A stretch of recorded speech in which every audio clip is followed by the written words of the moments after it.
अस्सलाम वालेकुम, नमस्कार, सत श्री अकाल एंड गुड इवनिंग। मैं हूं आरजू काज़मी और आप देख रहे हैं पॉइंट ऑफ व्यू। हमें जी ज्वाइन किया है साजिद तारड़ साहब ने। बहुत शुक्रिया सर कि आज आप आए माय हैं। प्लेजर, माय और प्लेजर सर आरजू। आपके देखने वालों को हैप्पी दीपावली और बंदी छोड़ दिवस। मैं आपको पता है, खासकर मेरा यहाँ पे अमेरिका के अंदर जो है वो मेरे जो बिजनेस पार्टनर तो नहीं कहूंगा, मेरे भाइयों से भी आगे हैं वो। उनका नाम जसदीप है और मैं हमेशा उनके साथ इवेंट्स भी इंजॉय करता हूँ। खासकर गुरुद्वारा साहब जाता हूँ, लोकल मंदिर में मेरे दोस्त हैं वहां जाता हूँ। और आज दीपावली जो कि एक फेस्टिव, जिसके संस्कृत का लफ्ज है दीपावली, लाइन्स ऑफ जो दीप्स, जी फेस्टिवल ऑफ लाइट। लाइट मेरा मकसद है कि एक ऐसी चीज है जिससे वो आप समझ लें, उम्मीद की लाइट समझ लें, अंधेरे के अंदर उजाला, रोशनी, तालीम की लाइट समझ लें। It's a wonderful event. बंदी छोड़ दिवस के पीछे हिस्ट्री मौजूद है। और आज बल्कि खासकर मैं अक्सर डिस्कस करता हूं कि भारत के अंदर दिवाली पे क्या मनाया जाता है। तो खासकर आज फिर मैं जसदीप से उठते वक्त ऑफिस में चीजें पूछ रहा था, तो वो कह रहे थे जो मुझे नहीं पता था कि दिवाली से एक दिन लोग नए बर्तन खरीदते हैं। मैंने ये नहीं, मुझे पता था इस बात एक दिन पहले सर वो धनतेरस कहलाता है वो। का। और मुझे पता था लक्ष्मी जो है उसकी उस दिन जो पूजा की जाती है उसके बारे में अंदाजा था, लेकिन मुझे ये नहीं अंदाजा था कि दिवाली से एक दिन पहले जो है वो नए बर्तन खरीदना भी एक पार्ट ऑफ ट्रेडिशन है। तो जी आपके देखने वालों को सबको मैं मेरे दिल की गहराइयों से आपको दिवाली मुबारक, और सबके लिए बेहतरी हो, अच्छी चीजें आए जिंदगी में, मुस्तकबिल के बारे में। तो लेट्स स्टार्टेड। और उसमें आज असल में कई चीजें हैं कवर करने वाली। मैं बल्कि मुबारकबाद पेश करना चाहूंगा क्रिकेट टीम की विक्ट्री के। बहुत अच्छी गेम थी। और जो सबसे अच्छी बात उसमें आरजू ये थी कि तकरीबन 90,000 लोग थे दोनों साइडों से। पाकिस्तान और भारत के झंडे उठा रखे थे। बड़ा अच्छा, उन्होंने अच्छी हार्मनी के अंदर मैच देखा। दोनों टीमों ने अच्छी गेम खेली और मैं समझता हूं कि जिस तरह स्पोर्ट्स को एंजॉय करना चाहिए इसी तरह किया। और मैं समझता हूँ ये दिवाली का तोहफा था हमारे भारतीय भाइयों को। और मैं वेरी नाइस। और तीसरा उनको दिवाली का तोहफा जो है वो मैं समझता हूँ कि ऋषि सोनक की वजह से मैं उनके। यही कहने वाली थी सर, मैं एग्जैक्टली यही आपको कहने वाली तो थी। ये तो जी तीन तीन तोहफे हैं दिवाली के। तो लोगों को मैं कहता हूँ, दोस्तों को, भाइयों को, बहनों को एंजॉय करना चाहिए। Very nice. बल्कि ऋषि साहब की तो मैं खुद एंजॉय कर रहा हूं, क्योंकि हमारे पंजाबी भाई हैं। गुजरांवाला से रामदास थे उनके दादा, पैटर्नल ग्रैंडफादर। 1935 में वो शिफ्ट हो गए, बिफोर पार्टीशन ही, अफ्रीका में। और फिर वहां से कहते हैं sky is the limit. Very intelligent gentleman. Full bright scholarship पे स्टैनफोर्ड में आए, यहीं पे अपनी वाइफ को मिले। और फिर मैं समझता हूं कि आगे कहते हैं कि उनके ऊपर जो है वो रहमतें और बरकतें बनती रही। इस वक्त ना सिर्फ he is prime minister, first prime minister जो है एवर, जो नॉन वाइट। और मैं बल्कि आज ऑफिस में सारा दिन डिस्कस कर रहा था कि वी वर ब्रिटिश कॉलोनी, और टुडे आज मैं समझता हूँ बड़ा फख्र वाली बात है कि one of us is a prime minister of बरतानिया। और उसमें मैं ये भी बड़ी खुशी की बात है कि उनको ना सिर्फ भारतीय नजात ब्रिटिश लोगों की सपोर्ट हासिल थी, पाकिस्तानी जो नजात ब्रिटिश थे उनकी भी सपोर्ट हासिल थी। मैं समझता हूँ it's a matter of pride for all of us today. मैं I am very pleased with them. थोड़ा सा मैं आज थोड़ा सा सुबह एक खबर मुझे डाइजेस्ट करने में मुश्किल थी, अरशद शरीफ साहब के बारे में जो कीनिया में हुआ। सारा दिन मुझे आज उस पर मलाल भी रहा, अफसोस भी रहा, वरना it's a big day today. मेरे ख्याल में तीन बिल्कुल। चार, दिवाली की, क्रिकेट की और ऋषि सोनक की जो थी, ये तीनों अच्छी खबरें थी। लेकिन जो अरशद शरीफ साहब और खासकर उनके छोटे छोटे बच्चे, सहाफत के लिहाज से जब भी किसी सहाफी के साथ ज्यादती होती है तो मैं I don't appreciate, I don't, चाहे जो भी उनका पॉइंट ऑफ व्यू जिस तरह का भी हो, लेकिन उनका काम था लोगों तक खबरें पहुंचाना। और मेरे ख्याल में किसी का भी जो है इस तरह तरीके से जाना दुनिया से, जिनके छोटे छोटे बच्चे थे उनके उस लिहाज से। और बड़ी दर्दनाक स्टोरी उनकी फैमिली की। उनके वालिद साहब जिस दिन उनका इंतकाल हुआ उसी दिन उनके छोटे भाई का इंतकाल हुआ हादसे में, जो मेजर थे आर्मी में। जी तो the family is full of sorrows and tragedies. तो आज बिल्कुल इस तरह का था। लेकिन ये कि मैं समझता हूँ कि आज भारत के लिए, और ना सिर्फ बल्कि इससे एक हफ्ता पहले जो खबर उनकी थी कि उन्होंने उनका सैटेलाइट गया ऊपर, जी 36 जिसमें सैटेलाइट्स ऊपर गए, 1,000 करोड़ उससे इनकम भारत की उस वजह से आई। तो ये सारी चीजें भारत के लिए, हमारे वो जो देखने वाले हमारे जिन लोगों के साथ हमारा, वो इट वाज वेरी गुड। मैं उन पे भी बातें कर रहा था, तो बड़ी अच्छी न्यूज थी। पिछला पूरा हफ्ता was very good for India. और मैं उसमें बल्कि एक और चीज भी ऐड करना चाहूंगा, हमारे पाकिस्तान में तोशा खाना इज पार्ट ऑफ डिस्कशन चल रहा है, क्योंकि इमरान खान के हवाले से। और उसी के साथ मोदी जी ने अपनी एक वहां से उन्होंने, जब वो गुजरात के चीफ मिनिस्टर थे उस वक्त का एक वाकया बताया, बल्कि वो हर पाकिस्तानी को देखना चाहिए, सुनना चाहिए उसको, ताकि आगे मुस्तकबिल में हमारे जो लीडरान हैं वो भी इसी तरह के स्टेप उठा सकें। उन्होंने एक्शन करते थे मोदी जी गुजरात में, और विमेन गर्ल्स एम्पावरमेंट की एक एनजीओ थी जिसको सपोर्ट करते रहे, तकरीबन 100 करोड़ के करीब उन्होंने पैसे इकट्ठे करके दिए। उनका मैंने इंटरव्यू सुना और it was very I opening, जबकि हमारे पाकिस्तान में इस वक्त एक तोशा खाना रिलेटेड जो है वो एक कंट्रोवर्सी चल रही है। तो ये इस दफा ये खबरें थी काफी। मैं दिनों के बाद आया, आरजू आपको पता ही है मैं खुद ट्रैवलिंग में था। जी जी And I always miss your program, Arzu. You are loved by many friends. मुझे हमेशा मेरे दोस्त हैं वो मुझे बताते रहते हैं, you have a large number of viewers on the across the border. You are loved from the both sides. That is remarkable. आपकी स्माइल, आपकी जर्नलिस्टिक जो है वो क्वालिटीज एंड एबिलिटीज रिमार्केबल। और मैं समझता हूँ कि I always miss your program. Always miss your program. नहीं वही सर, इसीलिए मैंने आज बहुत कोशिश करके, कि आप बहुत बिजी थे, लेकिन मैंने कहा नहीं सर प्लीज थोड़ा सा टाइम दे दें। तो सर अब अगर बात शुरू करें हम अरशद शरीफ साहब से। सर कहा यह जा रहा है इमरान खान की पार्टी की तरफ से कि जी इनका लॉन्ग मार्च रोकने के लिए सब कुछ किया गया, और जिस तरह से गोलियां चलाई गई हैं गाड़ी के ऊपर, सारी गोलियां उसी साइड पे जहां पे अरशद शरीफ साहब थे। और कीनिया वैसे बड़ा, आप जानते हैं, बड़ा बदनाम है इस सिलसिले में, क्या कहेंगे आप? तो उसमें मैं ये बताना चाहूंगा, जो मेरा एक तो मैं अपना एक्सपीरियंस भी बताना चाहूंगा। मैं खुद आज से कुछ साल पहले कीनिया गया था, नैरोबी।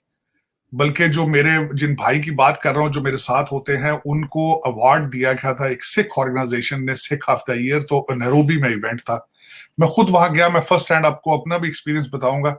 लेकिन इसमें जो सबसे ज्यादा मैं जिस चीज को कंडेम करना चाहूंगा, उन हालात को, और या जिन लोगों ने वो हालात क्रिएट किए जिसकी वजह से अरशद शरीफ या दूसरे हमारे जो जर्नलिस्ट हैं उनको मुल्क छोड़ना पड़ता है। ये एक ट्रेजेडी है, ये एक ज्यादती है कि ऐसा माहौल क्यों क्रिएट हुआ है कि अरशद शरीफ को अपने बच्चे फैमिली छोड़ के जाना पड़ा। एक तो सबसे बड़ा हमें चाहिए कि उस ग्रास रूट इशू को डिस्कस करें, कंडेम करें, और कोशिश करें कि आइंदा फ्यूचर में कोई सहाफी जो है, बच्चों का बाप जो है, अपने वो उनका साया अपने बच्चों पे रहे। किसी माँ का जो बेटा है वो ना इस तरह कत्ल किया जाए, किसी बीवी का शोहर ना कत्ल किया जाए। एक तो वो ग्रास रूट मैं कंडेम करूंगा कि वो सर्कमस्टांसेस ऐसे क्यों आए थे। अब उसके बाद दूसरी चीज थी कि वो बिल्कुल, अब मैं एग्री करूंगा कि जब वो मैं कीनिया की स्टेटमेंट में, बल्कि आपके सेगमेंट में आने से पहले मैं 1 मिनट कीनिया के एक टीवी को देख रहा था, उसके ऊपर भी कई क्वेश्चन मार्क थे कि 9 गोलियां क्यों दागी गई, नंबर 1। दूसरा, टायर क्यों नहीं उसको उसको रोकने की कोशिश क्यों नहीं की गई।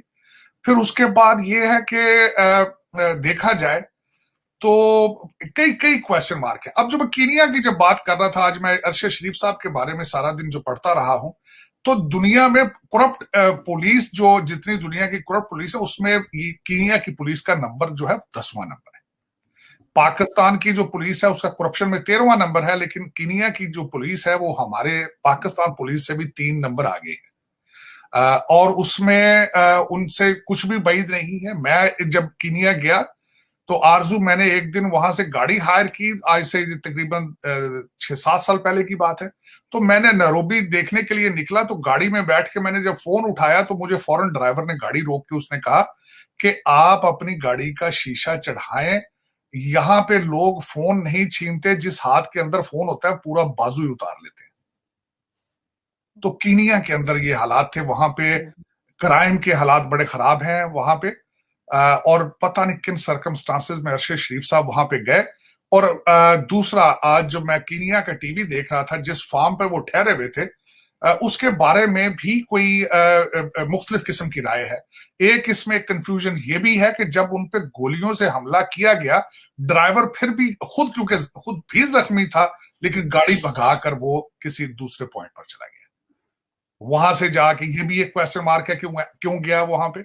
लेकिन जब आपके साथ एक साथ वाली सीट पर एक बंदा बहुत खतरनाक हालत में जख्मी हो, आप हॉस्पिटल जाते हैं, आप फौरन शेल्टर वाली जगह पे नहीं जाते। उसके बारे में कई अभी क्वेश्चन है जिनके जवाब चाहिए।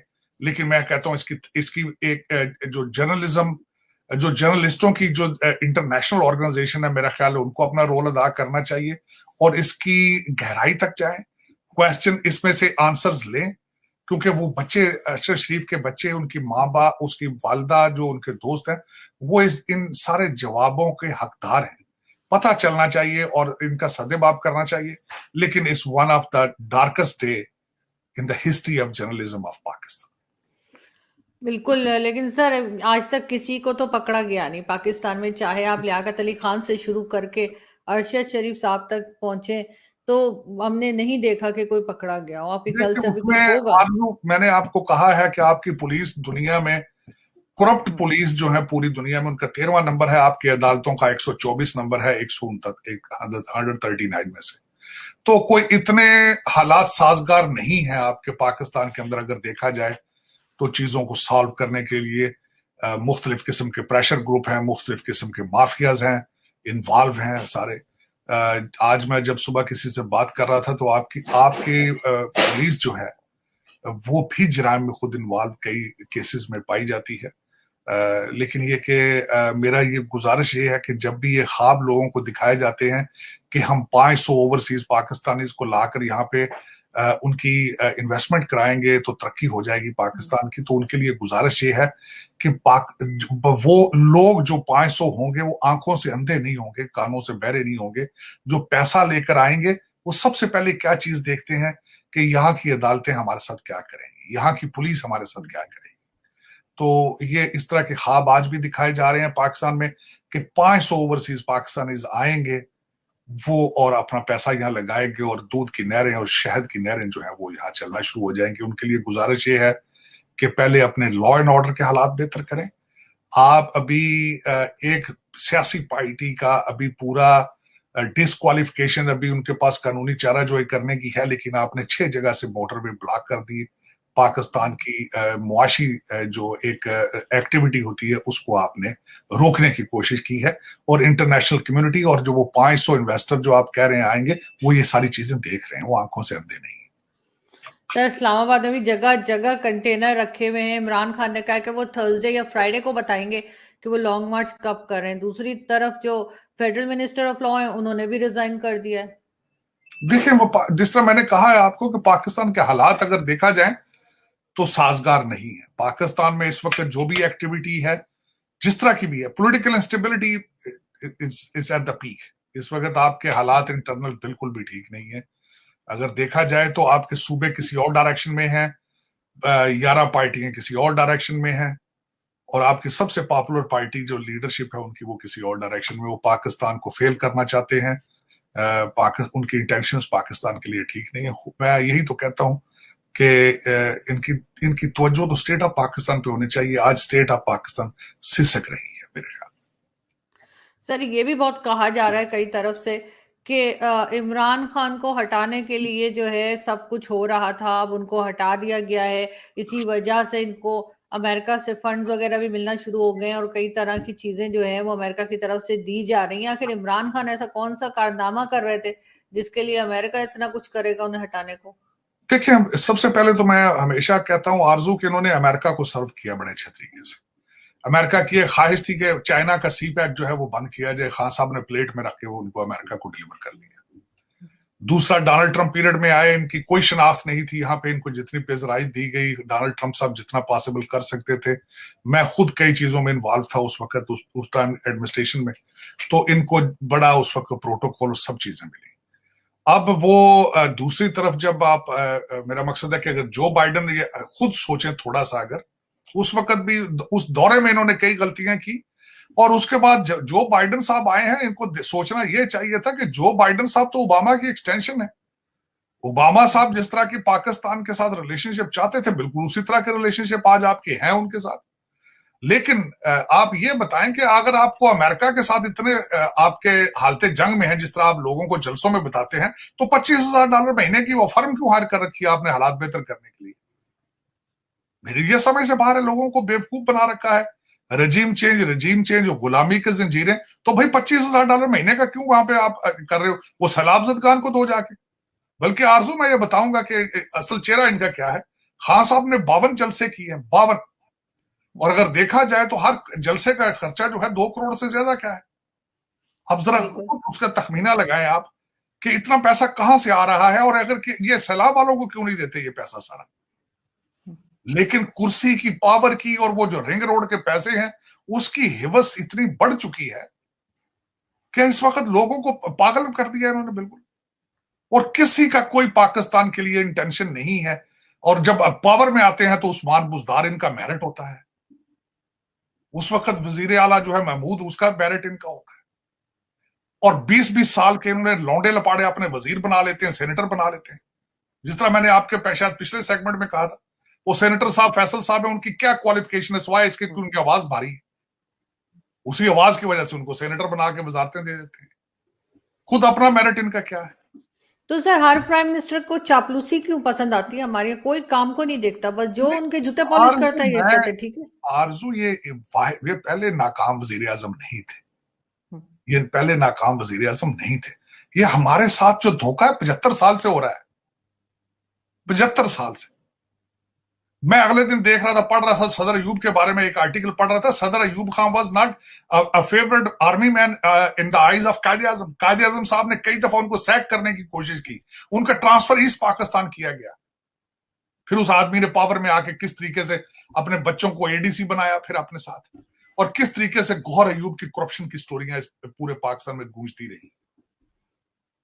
किस तरीके से सिकंदर मिर्जा पाकिस्तान के साथ क्या करता रहा है, किस तरीके से भुट्टो साहब ने जो कुछ किया, उधर तुम इधर हम, किस तरीके से फिर नवाज शरीफ साहब की तरबियत इन्होंने की। हर चीज तो आपकी इस वक्त एस्टेब्लिशमेंट की तैयारशुदा है। कोई इंडिपेंडेंट सियासतदान तो है नहीं आपका कोई भी। आपका पूरे का पूरा सिस्टम ही हाइब्रिड है। पूरे का पूरा सिस्टम हाइब्रिड है आपका। आपको हकीकत जो है अगर देखा जाए तो, बल्कि उसको डायरेक्टली मैं रिलेट करूंगा कि आप कहते हैं कि जो पाकिस्तानी डायस्पोरा, मैं ऋषि सोनक के साथ इसको अटैच करूंगा। वो आते हैं यहां पे पढ़ने वीजे लेकर, हमारे आते हैं भूख अफलास को खत्म करने के लिए बॉर्डर क्रॉस करके। वो अपने इंस्टीट्यूशन से तालीम लेकर आते हैं, हम भूख लेकर आते हैं यहाँ पे। हम अपनी भूख खत्म करते हैं पहले आके, फिर उसके बाद देखें अगर हमारी पाकिस्तान में कुछ जमहूरी नशोनुमा नहीं है तो फिर हम यहाँ आके क्या करेंगे? पीटीआई बनाएंगे ना। सर आप ये भी तो ये भी देखिए ना कि वो लोग आते हैं तो सर वो प्राइम मिनिस्टर बन जाते हैं यूके के, हमारे जाते हैं तो हम नारे लगाते हैं वहां पे। आपने मिसाल देखनी है अपने ब्रिटिश पाकिस्तानियों की तो नवाज शरीफ के फ्लैट के बाहर देखें। आपका जो डायस्पोरा है वो नून लीग को कहता है नून लीग, और पीपल्स पार्टी को कहता है पीपल पार्टी। आपका डायस्पोरा ये उसका स्टैंडर्ड है। तो उसमें क्या करेंगे? तो कंपैरिजन तो है नहीं ना। कंपैरिजन मैंने तो करना ही छोड़ दिया, उसकी वजह फजूल टाइम जाया करना। आपका कंपैरिजन तो बांग्लादेश के साथ भी नहीं है आरजू। आपका कंपैरिजन इस वक्त सोमालिया और अफगानिस्तान है, क्योंकि आपको तरबियत दी जा रही है। आपका जो ऑक्सफोर्ड ग्रेजुएट, आपका मदीना, आपकी रियासत मदीना का जो आर्किटेक्ट है, आपको किस चीज की ट्रेनिंग दे रहा है? जिहाद की। जरा देखें, दुनिया का अलमिया देखें कि आपका ऑक्सफोर्ड ग्रेजुएट जो है, और आपको यहां पे यह भी बताना चाहूंगा ऋषि सोनक भी ग्रेजुएट है ऑक्सफोर्ड का, लिंकन इनका। उसने भी फिलॉसफी, पॉलिटिकल साइंस और इकोनॉमिक्स पढ़ी वहां से। वो कहां जा रहा है? तो हमारा ऑक्सफोर्ड का ग्रेजुएट है, वो कहता है आओ जी। मैंने कहता जी देख पक चुकी 25 करोड़ लोगों की, अब तो जिहाद के लिए तैयारी हो चुकी है, अब तो मैंने माचिस दिखानी है भाई। वो कहता माचिस दिखाऊंगा और भूम के साथ सारा कुछ। कहता मैं इस्लामाबाद सीट में बैठा हूँ प्राइम मिनिस्टर। देखिए जरा इसकी बात। सर अब तो वो कहते हैं कि बड़ी एंटरटेनमेंट होगी लॉन्ग मार्च में, फैमिलीज आएंगी, बड़ा एंटरटेनमेंट। उन्होंने कहा सुबह उमर बिन मारूफ होगा, दोपहर को नाच होगा, रात को गाने होंगे। और मैं हैरान हूं कि बताया जा रहा है कि जो लोग आएंगे उनको खाने पीने का, रिहाइश का, बिस्तरों का, सबका बंदोबस्त किया जाए। पता नहीं ये पैसा कहां से आ रहा है सारा, मेरी समझ से बाहर। इन यहां खाना पीना दोगे तो 4 करोड़ जो बैठे हैं सैलाब के बगैर, उनको क्यों नहीं देते? वो क्या सोचेंगे? जब यहां इनको खाना पीना दोगे, यहां रोज दास करोगे, यहां ताउला नियाजी को बुलाओगे, तो वो दुश्मन है तुम्हारे 4 करोड़ जो खुले आसमान के नीचे बैठे हैं, उनकी बद्दुआएं नहीं लगेगी आपको? बिल्कुल सही। लेकिन लेकिन यही अलमियात है आरजू। मैंने आपको शायद ये पहले भी 1-2 दफा कहा है, मुझे अमेरिका में आके पाकिस्तान की हिस्ट्री दोबारा पढ़नी पड़ी, मुझे देखना पड़ा है। मुझे यहाँ ब्रिटिश और अमेरिकन लोगों ने जो पाकिस्तान की हिस्ट्री लिखी आपके लीडरान के बारे में, मुझे वो पढ़नी पड़ी आगे। मुझे दोबारा देखना पड़ा कि उस रीजन के हीरो, असली हीरो कौन थे। वो फॉरेन इन्वेडर नहीं थे। मैं मुगलों को अपना लीडर नहीं समझता हूं। उन्होंने आके मेरे आबाओ-अजदाद के ऊपर जुल्म ढाए, उन्होंने आके, वो इन्वेडर थे। उनको मैं हीरो नहीं मानता। आपकी किताबों में आपको हीरो बताए जाते हैं। मुझे दोबारा ढूंढना पड़ा आके यहाँ पे कि मेरे इलाके से हीरो कौन थे। सर वो तो पाकिस्तानी स्टडीज जो है बिल्कुल ही झूठ है, एक तरह का, उसमें सब कुछ गलत लिखा हुआ है, और हिस्ट्री में भी, हिस्ट्री की बुक्स में भी। मिसलीड लेकिन किया। यही तो ट्रेजेडी है कि पाकिस्तान के, कि हमें असली हालात से, चीजों से दूर किया जाता है। नफरतों से शुरू करते हैं। 78 फिरके बना दिए गए हैं। शिया सुन्नी से लड़ा रहे हैं, सुन्नियों से वहाबियों को लड़ा रहे हैं, उधर से अहले हदीस को लड़ा रहे हैं। मेरा मकसद एक ऐसा विशेष साइकिल बना दिया गया है। आज आप देखें कितने डिवाइडेड है आप। अब नून लीग वाले और आपके इस वक्त पीटीआई एक दूसरे को मारने को, अपने कपड़े फाड़ने को फिर रहे हैं। ये तरबियत है आप। मैं कहता हूं जो जिस तरीके से हमें मुजाहिदीन का जो टीके जहर के भर भर के ज़ियाउल हक ने लगाए थे, उनको भी 20 साल लगे थे ठीक होने में। अब ये देखें जो नई ट्रेनिंग हुई है आपकी जिहाद की, अब कितना अरसा लगता है। आपका खुद ही तरक्की करने का कोई मूड नहीं है, खुद ही तरक्की करने का मूड नहीं। अब दूसरी मैं बता देता हूं, फैटअप से आप निकल आए, मुबारक हो आपको। अब इसमें होगा क्या? आपने देखा, मैं बड़े आर्टिकल पढ़ने की कोशिश की कि फैटअप से फायदा क्या होगा। उन्होंने कहा जी बैंकिंग इजी हो जाएगी। सर पहले भी तो 3 बार जाके वापस बाहर निकल चुके हैं। मुझे खत्म नहीं करने दिया आपने। आरजू, बैंकिंग इजी होगी किन के लिए? आपकी जो रूलिंग एलीट, पैसा जल्दी बाहर लगाने में स्पीडें हो जाएंगी। 2 तरीके कार, इसके 2 फायदे सैलाब के लिए फंड्स इजीली पाकिस्तान आ जाएंगे, और पाकिस्तान से वो फंड्स बाहर जल्दी चले जाएंगे। फैटअप का सिर्फ यही फायदा है। वरना आप कोई चीज वहां पे मैन्युफैक्चर नहीं ऐसी कर रहे जिससे आपको ट्रेड फैटअप की वजह से फायदा हो। आप पाकिस्तान में कोई चीज इंपोर्ट करने की सलाहियत नहीं रखते, और बिजली और दूसरे हालात की वजह से आप कोई चीज ऐसी बना ही नहीं रही जो एक्सपोर्ट की जा सके जिससे आपको फैटअप का फायदा हो। 2 फायदे, सैलाब का फंड जल्दी आएगा पाकिस्तान जो मांगा खैरात में, और वो जल्दी से जल्दी लंदन बैंकों में ट्रांसफर हो जाएगा। सिर्फ फैटअप के ये 2 फायदे। आप वेलकम, नो, आप एंजॉय करें आप इसको। तो सर ये आना जाना तो लगा रहता है, जैसे मैं पहले कह रही थी कि पहले भी 2-3 बार जा चुके हैं और बाहर निकल चुके हैं। अब ये दोबारा जाने के लिए फिर रेडी हो जाएंगे। इनकी तो मतलब हरकतें तो नहीं सुधरनी ना। अभी भी इन्होंने पता नहीं कैसे क्लियर किया है, मैं खुद हैरान हूँ कि जो चीजें थी वो तो क्लियर की नहीं है, तो फिर उन्होंने बाहर कैसे निकाल दिया। लेकिन सर लास्ट में मैं आपसे ये पूछना चाहूंगी कि आप किस तरह से देख रहे हैं कि गवर्नमेंट आगे कैसे चलेगी। अभी जैसे जो लॉ मिनिस्टर हैं उन्होंने भी रिजाइन कर दिया है, तो आपके ख्याल से अब उनके जाने के बाद गवर्नमेंट कुछ कमजोर हो गई आजम नजीर ताड़ साहब के? नहीं, उसमें आरसू ये मुझे मेरा ये मैं इस क्वेश्चन के आंसर में एक क्वेश्चन पूछना चाहूंगा। आपको किसने बताया कि गवर्नमेंट ये स्ट्रांग थी? गवर्नमेंट तो पहले ही कमजोर थी। मुझे ये बताएं कि 73 लोगों की गवर्नमेंट है, और जुरिस्डिक्शन क्या है? सिर्फ 25 मील रेडियस इस्लामाबाद का।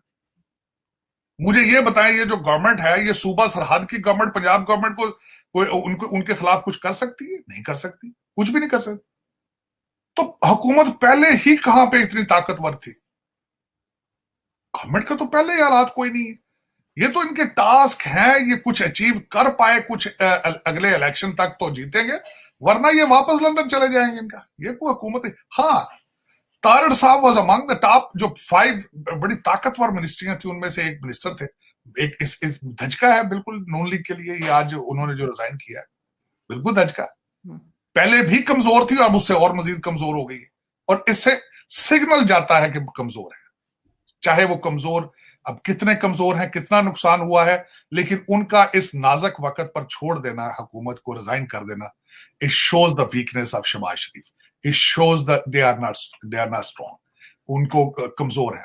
उनको कई फ्रंट पे इस वक्त काफी मुश्किलात हैं, इसमें कोई शक नहीं है। देखिए, मैं हमेशा ये कहता था आरज़ू, 11 पार्टियों को साथ लेके चलना कोई आसान काम नहीं है। बिल्कुल ये इसी तरह है जैसे शीशे के ऊपर चलना हो, ये कोई इतना आसान काम नहीं। तो सर ये लोग जाएंगे इलेक्शन की तरफ क्या अब? नहीं, अब नहीं है इलेक्शन, तो अपना पूरा टर्म करेंगे, ये पूरी टर्म करेंगे। उसके बगैर देखा आपने शहबाज शरीफ साहब की जो उनसे क्वेश्चन किया था प्रेस कॉन्फ्रेंस में, उन्होंने कहा था कि टफ फैसले हम करें, सियासी नुकसान हम करें और फायदा ये उठाए। ये किस तरह हो सकता है? अब हम अपने टफ क्वेश्चन, इस वक्त हम टफ डिसीजन ले रहे हैं, हम पाकिस्तान के हालात ठीक करेंगे, तो तब इलेक्शन में 11 में इन्होंने खुद कहा है कि हम पूरे टर्म पर इलेक्शन कराएंगे। और इस वक्त अगर देखा जाए तो जो नेगोशिएशन चल रही है उसमें से 2-4 चीजें नई उसमें से क्वेश्चन निकले कि शायद इमरान खान साहब, पीटीआई, इमरान खान साहब तो खैर डिस्क्वालीफाई हो चुके हैं, शायद पीटीआई दोबारा असेंबलियों में वापस चली जाए, यहां तक। और शाह महमूद कुरैशी साहब बड़े खुश नजर आ रहे हैं, कहा यह जा रहा है कि वो तो शायद कहा जा रहा है कि वो बाथरूम के अंदर मिठाई खाते हुए पकड़े गए। वो तो देखे, उनसे ज्यादा खुश नसीब कौन हो सकता है। लेकिन परवेज खटक साहब ने उनकी खुशी के ऊपर पानी डाल दिया। उन्होंने कहा जी कि नया ओहदा आपके लिए एज ए प्रेसिडेंट जो है वो क्रिएट किया जाएगा। उनके लिए तो खुशियां, उनकी बच्ची ने इलेक्शन आ रहा है, उसके बाद पहली खुशी उनको यही मिली। बल्कि देखा गया है दो तीन चीजें इस वक्त रडार पे नजर आ रही हैं आरजू। एक तो ये है कि शायद ये असेंबली में चले जाएं। दूसरी ये खबर ये आ रही है कि परवेज इलाही साहब की मीटिंग लंदन में हुई है और उसको तस्दीक भी उसकी की गई है, वहां से भी कुछ सरप्राइज आने लगा है। और तीसरी चीज जो है कि पीटीआई का एक ग्रुप जो है वो भी बनने के लिए बिल्कुल तैयार हो चुका है और इसके अंदर से बगावत आएगी। लोग अब बेजार हैं, वो समझते हैं कि पीटीआई के मुबारे से हवा निकलती जा रही है बड़ी स्पीड के साथ। लेकिन सर इस सब में वो जहांगीर तरीन साहब कहाँ गायब हो गए हैं? कहीं जहांगीर तरीन साहब बड़े एक्टिव हैं आजकल भी। जनूबी पंजाब के अपने लोगों को साथ लेकर जो पार्टी आगे बनेगी उसमें जहांगीर तरीन साहब इज वेरी एक्टिव। और उसमें कई ऐसे नए नए चेहरे आप देखेंगे जो आजकल आपको लग रहे हैं, जो आजकल कई रेडार पर नजर नहीं आ रहे चेहरे, इतने ज्यादा एक्टिव नहीं है। हैवी वेटर्स हैं पीटीआई के, जो उस नई पार्टी को जो है तकवीयत देंगे। उससे काफी नुकसान होगा पीटीआई का। लेकिन दर हकीकत इस वक्त आप पिछली मीटिंग में भी जो इनकी इंटरनल मीटिंग थी, शेख रशीद साहब ने भी अपने तहफुजात का इजहार किया है। उन्होंने कहा है कि जो डायलॉग आपके साथ हो रहा है ये ओरिजिनली उनको टाइम चाहिए था, टाइम बाय कर रहे हैं, आपको एंगेज रखा हुआ है उन्होंने नेगोशिएशन में, लेकिन आपके मुबारे से हवा निकलती जा रही है। People are losing their patience. और उसमें उन्होंने थोड़ा सा तजर्बा भी हुआ है। अगले दिन जिस तरीके से ये एक्सपेक्ट कर रहे थे कि लोग सड़कों पे निकलेंगे, लोग नहीं निकले, ये मायूस हुए हैं। और फौरन खान साहब ने जो डैमेज को रोकने की कोशिश की है कि उन्होंने कहा है कि जल्दी से कि इन लोगों को घर भेज दिया जाए और लॉन्ग मार्च के लिए एक बड़ी कॉल दी जाए। और ये ना हो कि लोग 2 दिन इधर उधर बेचारे खज्जल जलील होकर 4-5 टायर चला के तो बेचारे अपना सारा जज्बा जाया कर बैठे और लॉन्ग मार्च के लिए कोई ना आए। लेकिन लग यही रहा है इस वक्त आरजू, पूरी दुनिया का जो मसला है वो इन्फ्लेशन है, महंगाई है। और लोग इस वक्त महंगाई से इतने डिप्रेस हो चुके हैं, मुझे नहीं लगता कि खान साहब लोगों को एनर्जाइज करके बाहर निकाल पाएंगे। ये मेरी असेसमेंट है। बिल्कुल ऐसे ही लग रहा था, लेकिन देखते हैं खान साहब क्या करते हैं और थर्सडे या फ्राइडे को क्या अनाउंसमेंट करते हैं, तो हम फिर दोबारा आपसे रिक्वेस्ट करेंगे कि आए और देखते हैं कि क्या हुआ। बहुत शुक्रिया सर, क्या पाकिस्तान जिंदाबाद। Once again happy Deepawali. Thank you so much sir, thank you.